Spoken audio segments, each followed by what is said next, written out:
Sziasztok, Vidi Rita vagyok, és bár évek óta nem csináltam ilyesmit, amire most újra vállalkozom, régen azért szerettem, meg ti is szerettétek ezeket a videós anyagaimat. Visszatérek hozzá. Eljött az idő, hogy újra beszéljünk olyasmikről, amikről régen is beszéltünk, de hát ugye nem nagyon lett változás, vagy javuló tendenciák nem mutatkoznak, úgyhogy időszerű újra kezdeni a dolgokat egy új platformról.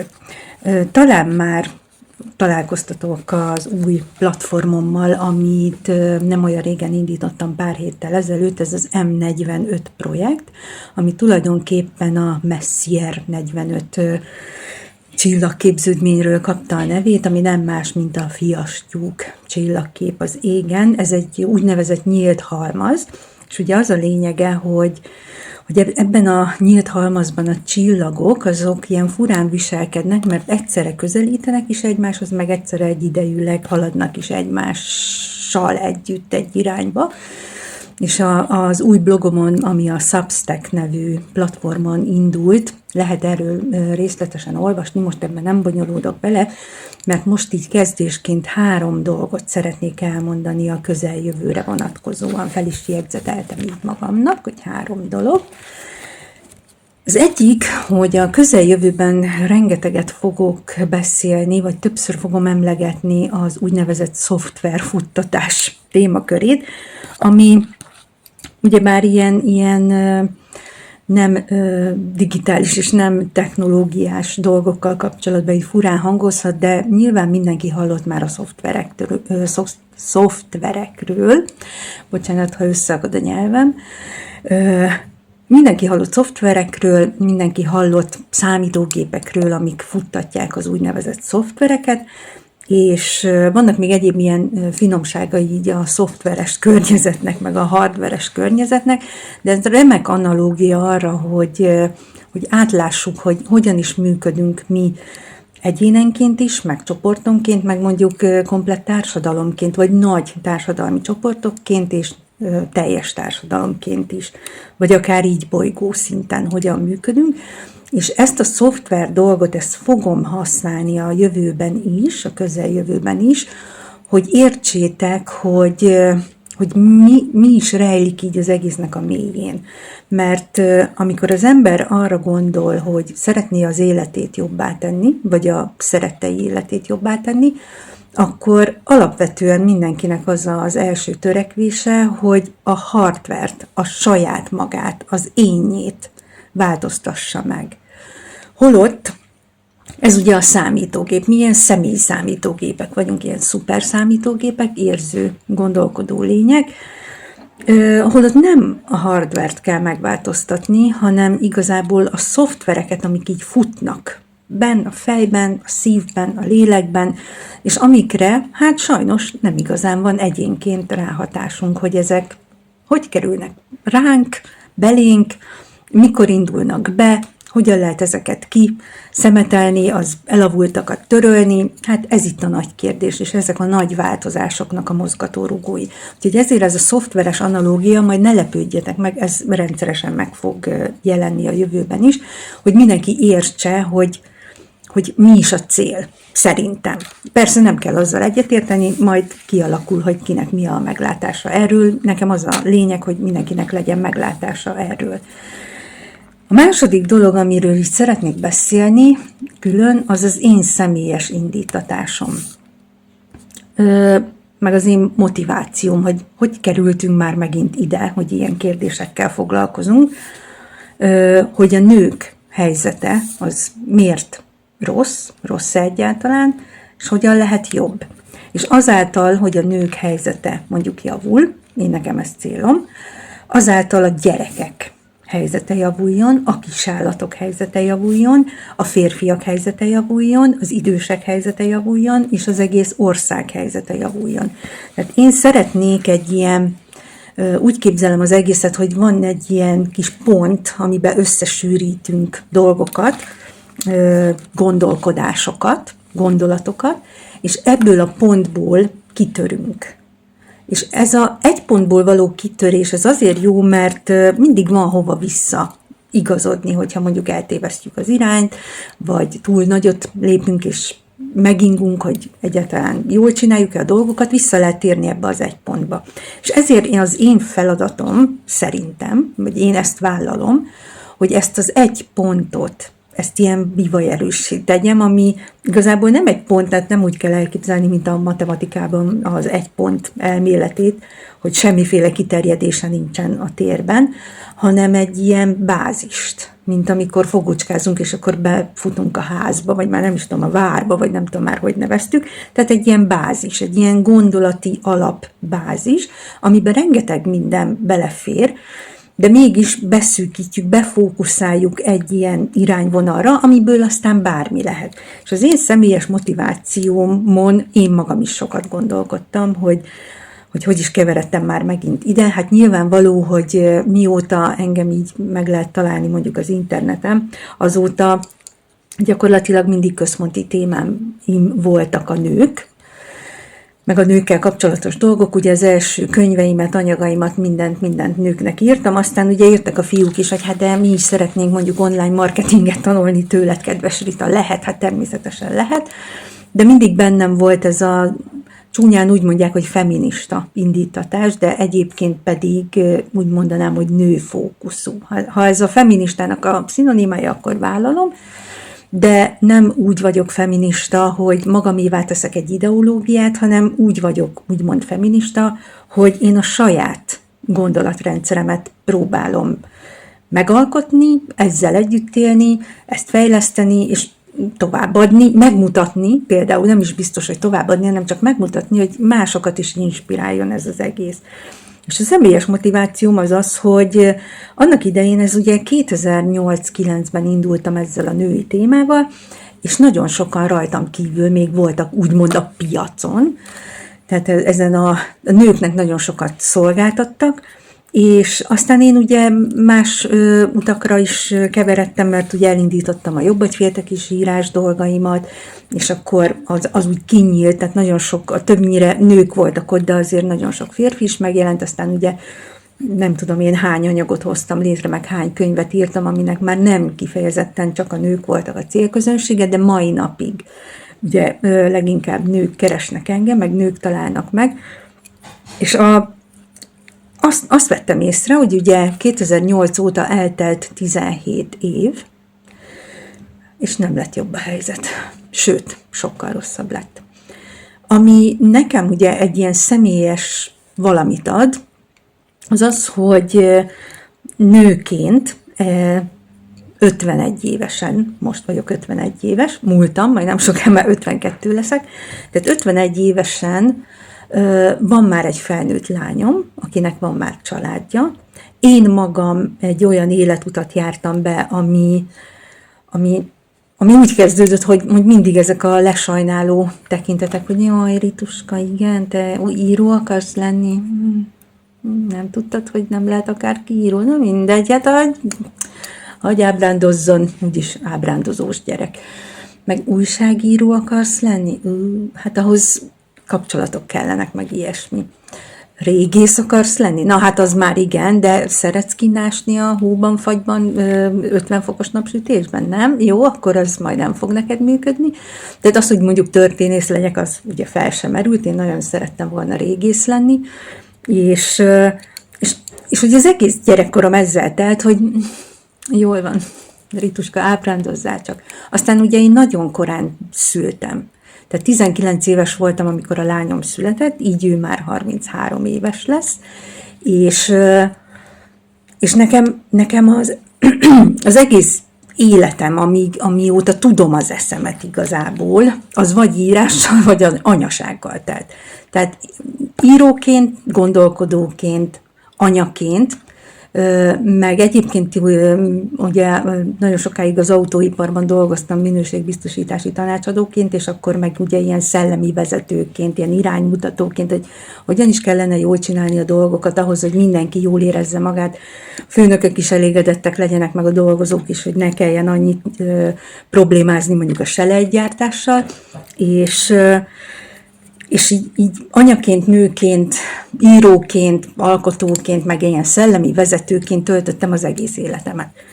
És elengedtem ezt a dolgot. Tehát nem tudom már, hogy mi volt az, talán az, hogy rákoncentráltam én is a jobbagyféltekés írásra, az ugye rengeteget adott az embereknek, megelégettem azzal, hogy az a téma, és ugye nagyon sok női tanítványom a női vonalon írt tovább, tehát így közvetve elértem a célomat, de mint ilyen világító torony, így én is visszavonultam, költöztünk, jött a Covid, gyerekeim cseperedtek, voltak nekem is gondjaim, kihívásaim, beteg is voltam, anyagi problémáim is voltak, új vállalkozásba kezdtünk, tehát hogy el van az ember, ugye eltelnek a napok, és nem azt mondom, hogy a korral jelent meg ez, hogy lassan 52 évesen mit tudsz felmutatni, mert egy évig tudnám mutogatni, amit fel tudok mutatni.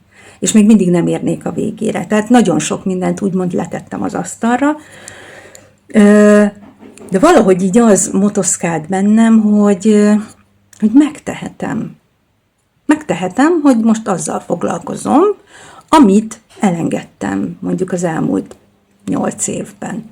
Amire nem koncentráltam annyira, mert mondjuk már unokáim is lettek. Tehát 3 fiú unokám van, és 2 lányom, 1 fiam, és 3 fiú unokám. És soha nem a lányokért aggódtam, hanem mindig a fiúkért. És így most, hogy most látom, hogy a kisfiúk hogyan nyiladozik az értelmük, és milyen élet vár rájuk egy olyan társadalomban, ahol a nők láthatatlanok, vagy már éppen elhalványulnak, miközben ők működtetik az egész országot, a hátukon viszik.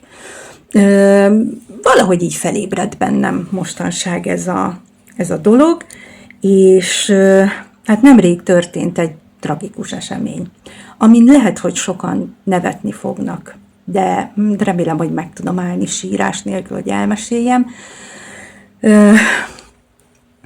Egy fura dolog, éppen ügyfelekkel beszéltem, vagy egy ügyféllel beszéltem telefonon, és azokban a napokban emlékszem, hogy a Hatalomgyűrűi című sorozatot néztem újra, és abban van Galadriel úrnő, aki a gyűrűk ura, történet ugye ez, aki megkapja az egyik Sauron részvételével kovácsolt gyűrűt, és elnevezi Neniának. Illetve ez lesz a neve a gyűrű, hogy Nenia.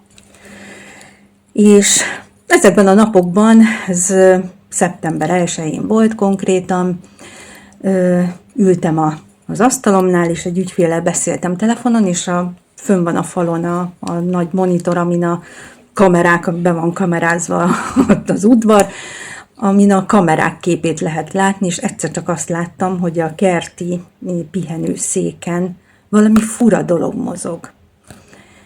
És az a fura dolog, így néztem, először nem, tehát ilyen kicsit szemcsés a kép, meg ugye a beszélgetésre figyeltem, és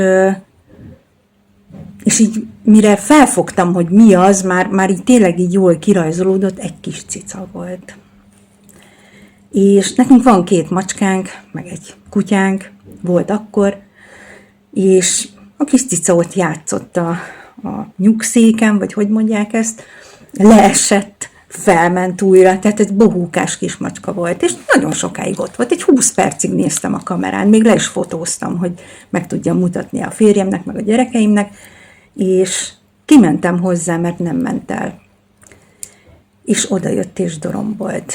És akkor behoztam, aztán megkerestük a gazdáját, és egyszerűen nem tudom másképp elmondani, de ragyogott belőle egy fény. És én akkor megfogadtam, hogy ha visszajön hozzánk, akkor befogadjuk, és Neniának nevezem el, mert ez egy ilyen fényhozó kis lélek jött az életünkbe. Egy héttel később a Vérhold estéjén újra itt kolbászolt, és akkor befogadtuk. Ez volt szeptember 7-én. Szeptember 9-én azt vettük észre, hogy egész nap csak fekszik és nézi a többieket, hogy hogyan játszanak. Ő egy kis kölyök macska volt, egy körülbelül fél éves macska, aki egész nap 24 órában képes volt játszani, gyönyörű szép szemei voltak, és elkezdett beteg lenni. Összesen 20 napig volt velünk. A 20 nap alatt körülbelül 4 napot volt jól, a többit beteg volt, a tüdeje. A tüdejét érte valami olyan vírus, ami gyógyíthatatlan volt, és végtelen kínok között töltötte itt az idejét, úgyhogy rohangáltunk vele az éjszaka közepén, meg hajnalban. Az állatorvosokhoz, nem közel, nagyon messzire, mert itt közel nem volt, és végén elpusztult úgy, hogy a kis fejét a tenyerembe tette.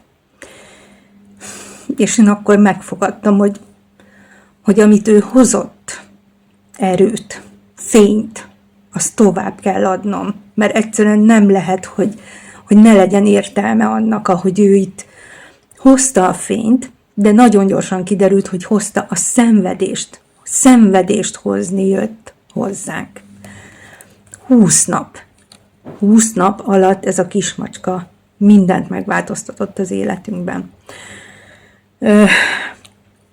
Elpusztult, utána jöttek örömök, bánatok, kihívások, feladatok. Egyszerűen nem lehet őt elfelejteni. A mai napig, ha előbukkan a fényképe a mobilomról, vagy akár az utolsó képet, akkor megszakad a szívem. Mert hiába, hogy csak egy kismacska volt benne valami plusz. És akkor nagyon sokat gondolkodtam azon, hogy milyen tanulságot lehet levonni abból, hogy meglátsz örömmel, befogadsz egy kis ártatlan lelket, aki semmit nem vesz el, csak ad. Nem csak neked, az egész családnak. És közben így elpusztul, hogy nem tudod megmenteni. És látnod kell. És hogy miért sodorta ide a sors, hogy befogadd és lásd, hogy hogyan pusztul el. Miközben türelmesen tűrte a fájdalmat. A többi állatunk is rosszul lett ezek után, tehát gyakorlatilag a 2 macska közül az egyik az belebetegedett a kismacska érkezésébe, aztán a kutyánk, Shelly, szinte belebetegedett a kismacska eltűnésébe. Azóta van egy új kiskutyánk, Shellynek a kis húga, tehát hogy nehogy azt gondolja valaki, hogy ezt most azért mesélem el, hogy sajnáltassam magunkat, mert több az öröm az életünkben, mint a bánat, de jött egy ilyen sorsszerű valami, és hozott valamit, és én ezt a fényt akarom továbbadni. Ez az én személyes motivációm. Ez nem egy olyan, hogy Rita reggel azzal kelt, hogy már most megváltom a világot, hanem Rita nagyon régen azzal kelt, hogy megváltja a világot, aztán ebben voltak nehézségei, és aztán jött Nenia, akit egy ponton Nenia Diana Xénának neveztünk el, hogy legyen egy ilyen harcos neve. De maradtunk a Neniánál, és most egy kicsi sírban fekszik a kertünkben.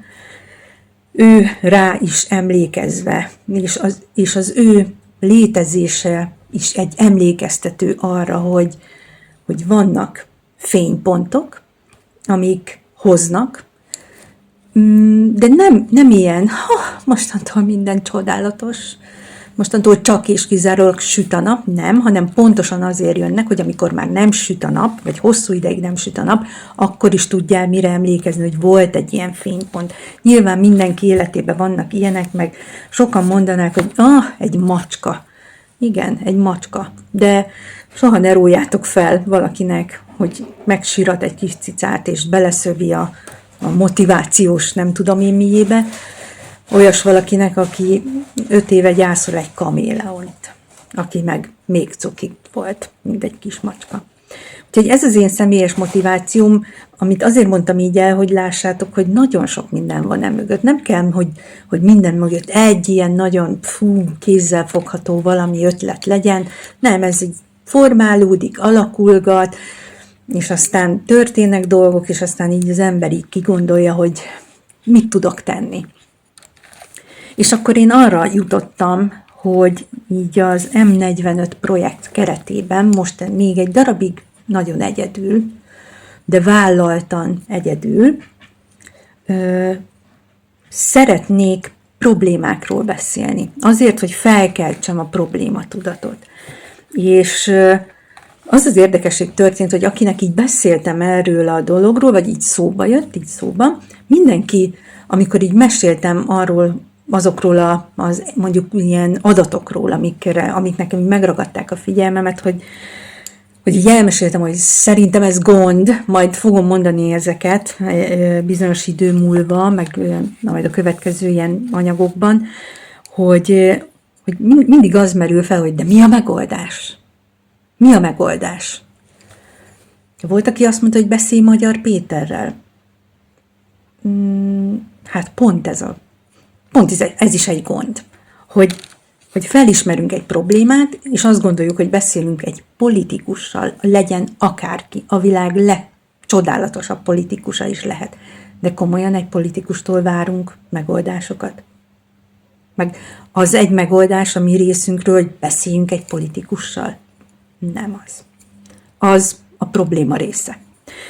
Tehát én a probléma feltárás és a problémák mélyreásása ügyében vállaltam így magamra dolgokat. Ezzel szeretnék így foglalkozni a következő hetekben, hónapokban, és akkor majd a megoldások, hogy úgy mondjam, mostanában ez ilyen kedvenc kifejezésem, hogy majd kiadják magukat. Majd kialakulnak. Tehát nem kell egy probléma felismerése után 5 perccel megoldani a problémát. Majd kialakul, majd kiadja magát, majd befekszik arra az útra, amin végig kell menni, és akkor majd így könnyű lesz. Mert ugye vannak, én legalábbis ezt tapasztalom, hogy vannak olyan helyzetek, hogy így látjuk, meg nagyon meg akarjuk oldani, de aztán kiderül, hogy ha nagyon meg akarjuk oldani, akkor még inkább sérülünk. Ő Liza, aki Nenia után érkezett, és Shelly kis testvére, és nagyon-nagyon cuki, idejött. Egyébként ő egy csivava. Idejött, és most cukiskodik, de egyébként pitbullba oltott bulldog típusú csajszi. Igen. Jó, oké, mehet. Most azért jött ide, hogy adjak neki enni természetesen. A kis túlélő ösztönei remekül működnek. Szóval nem gondolom azt, hogy a problémákat azonnal egy csettintésre meg kell oldani, mert először fel kell tárni, hogy mi minden szoftver futtatja azt a problémát, és a szoftvereket kell lehet, hogy frissíteni, lehet, hogy lekapcsolni, majd ez kialakul. Bárki, aki egymaga meg akarta oldani a világ gondjait, nem járt sikerrel.